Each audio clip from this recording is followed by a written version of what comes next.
pwede nyong i-update yung payout account ninyo kapag lumipat na kayo sa ibang bansa. For example, nandito kayo sa ibang bansa tapos umuwi na kayo ng Pilipinas. So, kailangan nyong i-update yung payout account ninyo para hindi kayo magkaroon ng problema sa payout. Shoutout kay Mary Jean Palero kasi nagtanong siya sa akin kung paano daw i-update yung payout account niya. Kasi nga nasa Korea na siya.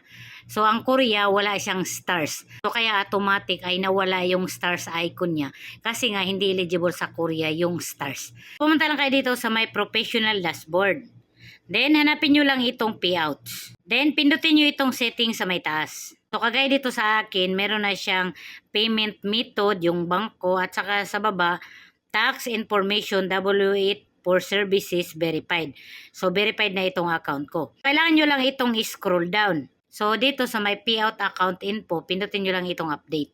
Dito sa country ko, nakalagay na dito dati Philippines, kaya hindi ko na siya kailangan palitan. Then, individual na rin yung nilagay ko dito. So, dito pwede tayong magpalit ng number at saka Gmail. Then, kailangan nyo lang ilagay dito sa may tax identification number, yung TIN number.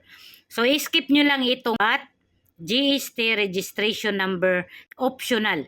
So, ibig sabihin ng optional, pwedeng lagyan, pwede ring hindi. So, wag nyo na itong lagyan. Then, pindutin nyo lang itong update.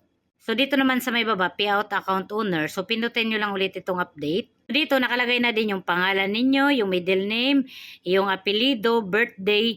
At dito, pwede nyo palitan yung address ninyo. Kung naka-address dyan sa ibang bansa at umuwi na kayo ng Pilipinas, so pwede nyo palitan dito. Ito sa akin, naka-address na kasi ito sa Pilipinas, kaya hindi ko na kailangan palitan. And pwede nyo palitan yung city, yung state province, at yung zip code.